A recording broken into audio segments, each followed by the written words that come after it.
What's happening, guys? Kenny here again, and today I've got something a bit different than I've done in the past. I was part of another pass around group. You guys know I've done the Apex pass around group in the past. This was a different kind of pass around group. This was one started by JT at JT's Knife Life, and he has done this before. It was it's kind of like a take a knife, give a knife, take a knife pass around group. So you're gonna, JT started this with 6 knives of his own. He threw them out there to the first person. That person takes a knife and puts another knife in. It's a really cool idea, and it's a way to handle knives that you never would have even thought of buying in the past, or even picked in something like the Apex pass around group, because you have to pick stuff in the Apex to handle. This you don't even get to pick; they just come to you. And then you got to look at what you got and decide one of them. So it's a really cool way to get you out of your comfort zone. When JT asked me if I wanted to be part of it, I was stoked. Not only to be, just to be considered in that, but to also just be part of something cool that would take me out of that comfort zone. So now, under my impression, I thought it was supposed to be knives that were about $40 to $60. Most of you guys will know that there's knives out of that range here. I wasn't super familiar with these knives when I got them, just, to throw that out there. But there's a few here that I know right off the bat, they're just out of that price range. This guy right here, just by looking at it, I could tell it just didn't seem like, a $60 knife. It seemed like titanium by the weight. And then I confirmed that with a magnet on the handles. This is titanium. I'd also had seen these before. This is the Dam design, and I thought it was the Wraith, and I did confirm that. This is the Dam design Wraith. I believe these are in more like the $180, $200 range. So I don't know how they made it in here. I thought it was $60, so that's what I chose. And you guys will see that later. So anyways, kind of getting into this, I will apologize first for saying I know I haven't been putting out a lot of videos lately, and I'm sorry. If you're new to my channel, you're probably like, does this guy ever put out videos? Life has happened, for me, and I just have not had the mental capacity to be making videos, and it's just been hard, guys, and I'm sorry. I know everyone's probably got that going on, but it's especially been a difficult one for me.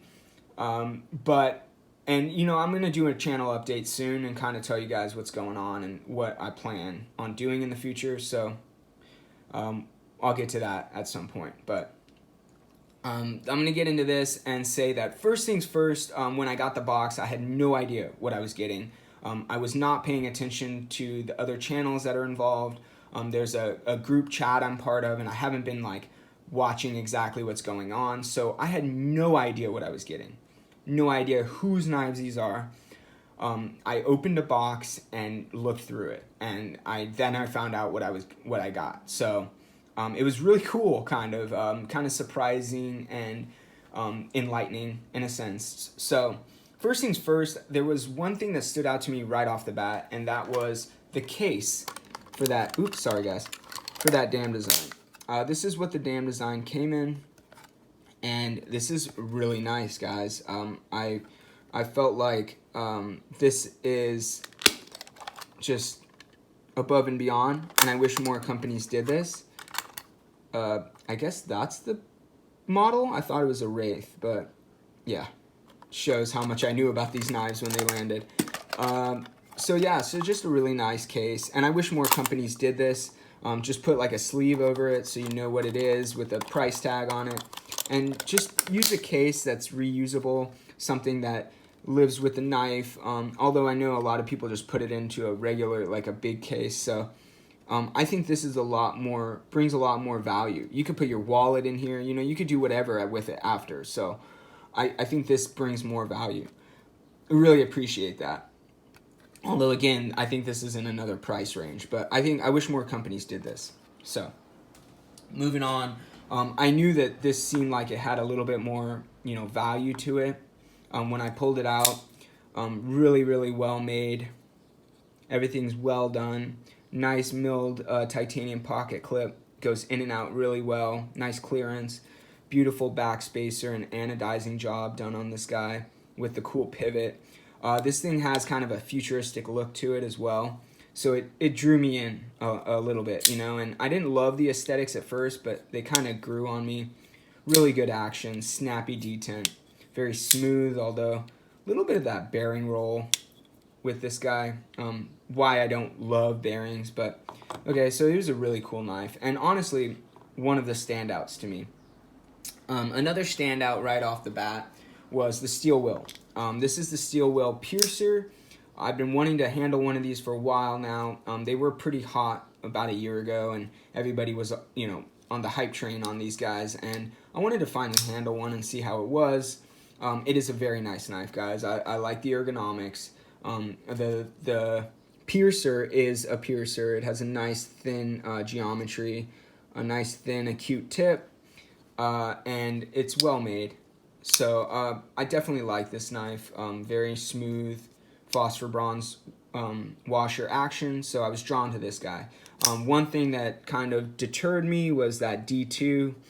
I wish they would have chose 14C28N or something like that, or even VG10, but it is what it is. I know a lot of these budget companies are going to D2.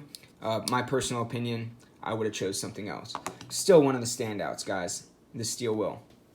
The next standout was the Macusto. I don't know a whole lot about Macusto, but I knew that it was like a Japanese brand and they made some cool knives. I think they're definitely in a higher price bracket as well. These are aluminum scales, done like kind of like that katana look. I believe this is a katana model, and it has a really cool gentleman's carry look, very beautiful, and that blade, really cool Tonto shape with a sanmai type of construction. So you see the, you know, the laminations there, really cool. VG10, which I love VG10 for a budget option, and this, whoever had this knife did a really nice sharpening on it as well. Very nice job on the edge. If this was a factory edge, I would say really, really well done. Whoever sharpened this did a great job, and nice acute apex, very, very sharp. So well done, and one of my standouts in this group. And then last but not least, the other standout was this, almost stabbed myself there, was this Bastion. I don't know a whole lot about Bastion, but this is kind of like a carbon fiber overlay, very nicely made, great action, very smooth. But again, it's got D2 steel, which kind of deterred me a little bit, and a nice thin blade, you know, thin grind, nicely done Tonto, but the D2 was a hindrance to me, and then very smooth action, good ergonomics, well done, very well made. I do think it's a nice knife, really good option for those of you out there looking for a budget option. Those were the 4 standouts out of these 7 knives, but the other 3 here, we got the Tucson. I don't know what the model is, but it's got a really interesting blade shape with almost like a Tonto straight back, but with more of like a belly drop point tip. Very interesting. Very cool anodizing job. Really nicely done, going through the clip and like going through the backspacer with the hidden lanyard. Very nice, very smooth action. With the perfect centering, very thick stock though, with a very short grind. So just not really my style. Kind of interesting, but not really my style. So then CRKT, I'm not sure what the model is on this, but it does have a deep hollow grind, very thin behind the edge, but you guys know what it's going to be, and that's probably 8CR 13 MOV. And it doesn't even say, so I'm pretty sure that's what it is. This is on IKBS bearings. It's very smooth, but kind of heavy for EDC in a small package, pretty heavy, and which some guys like, and decent ergonomics, but I'm just not drawn to CRKT, to be honest with you guys. And look at that recurve. Just initially, totally something I would be turning the opposite direction. Looks like a pretty extensive, unnecessary, unintentional recurve there. So, just not into that. And then, of course, this Zon. This thing is a giant, guys. Here's a Manix 2 just for size comparison. You guys can see that thing is huge. Did not expect that when I opened the box, but this thing's massive and has a nice smooth action, but just kind of clunky. Really thick grind, very thick, which on a knife like this you might want that. It's got decent ergonomics, G10, pretty comfortable to use, but just not really up my alley, just not something I'm into. This big flipper and good action, snappy, really good, but just not my style. So, decent clip. But yeah, that's the Zon. And in conclusion, if I'm moving all these guys out of here, I'm just gonna go through these last four and just tell you what I chose. It was really close, honestly, and I'm still kind of in between these two, but the steel wheel is gonna go, guys, just because of that D2. Just guys, if this was 14C28N, it might have won, honestly, but just don't get the joy from sharpening D2 and using D2. And then you got to worry about some rust as well, where I'd rather, if I'm going to use a tool steel, I'd rather have something like Crewware, anything other than D2, honestly. There's so many good tool steels out there, 52100 and all kinds of stuff, where the carbides form much smaller.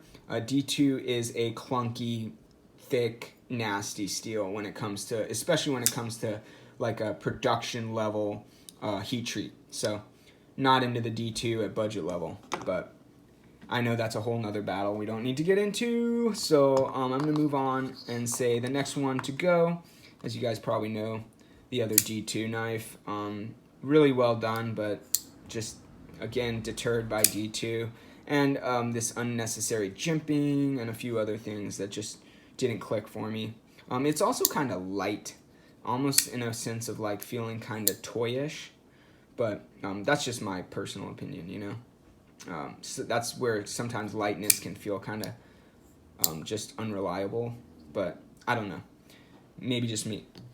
Next on the list, or I mean next to go, these two were kind of difficult. The dam design, this is so well done, and I could tell it was a more expensive knife. It cut well, although the edge needs touch up really bad. It needs to get sharpened probably.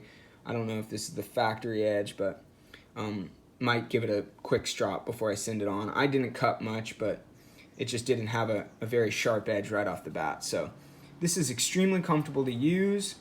Really nice thin stock, thin geometry. Well done. I really like that. The look is cool. The action's fun to use.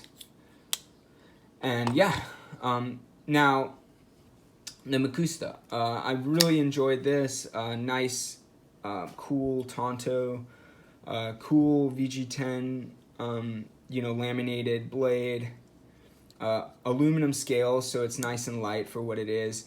Teflon washers, which I love, and so smooth, and oh man, just really enjoyable to use. I love Teflon, so yeah, this guy was definitely in the top two, and the clip was the only thing that it's just not well done. The clip's kind of bad. I don't mind the tip down only, but a little bit more clearance would have been nice, and somewhere else for this to land than right in that hole. I wish they would have thought a little bit more about this clip. Although in geometry it's actually pretty nice. I did not notice it using it. Well done in that sense.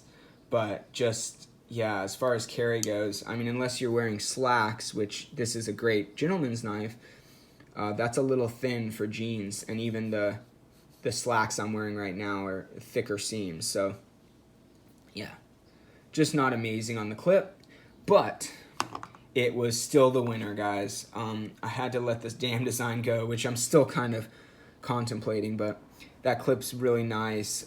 Everything about this knife is really nice. But another M390, just M390 from China, guys. I'm over it. Honestly, I'm just over it. VG10 done really well on Teflon washers. Nice, crisp. You know, whoever put this edge on did a really good job, and I can appreciate that. But I know that this one would probably take a good edge as well. But dude, I like VG10 in this range. You know, it does really well. It strops back really well. Takes a screaming edge. Really, just I'm kind of stoked on this guy. Really excited to carry and use him. I'm stoked. So this was the winner, the Macusto, and it's also made in Japan, which is everything else was made in China. This one kind of stood out to me right away. I like Japanese, like that craftsmanship of like, you know, that old Japanese steel and everything. I'm really into that. So yeah, I went for the Macusto. And then the knife that I'm adding to the box for everyone to check out is the Real Steel Metamorph. This is a great design, really cool front flipper. I didn't see any front flippers in when I was, you know, watching it at the very beginning, so I was like, I'll throw a front flipper in there and see if anyone digs that. And of course, this is a super light, great everyday carry, and also fidget fun. For those of you guys that don't know about front flippers, they can be very fun to fidget with, and just a really cool, this is a really cool knife that slices like crazy. This knife has had pretty interesting life already. Spilled blood a few times already. This knife was tested by Super Steel Steve and ended up about 3/4 of an inch into his buddy's leg as well. Yeah, so this knife has had a very interesting life so far, and it'll get passed on and loved and hopefully used by someone else. Very good knife, and the 14C28N on this is done really well. I wish more companies with budgets, you know, budget type knives would use 14C28N. It's a great budget option. So yeah, hopefully this guy finds a good home and someone else gets to love him like I did. Just a great EDC option and going into the box. So stoked with my Macusto, and thanks JT for letting me be part of this, and hopefully someone's stoked with my entry. So have a great day, guys, and I'll see you on the next one. I will have a video coming up soon that will kind of like tell you what's going on with my channel, what's going on with me, and why you guys haven't been seeing as many videos and everything. And yeah, but thanks for watching, guys. I hope you enjoyed this, and I'll see you on the next one.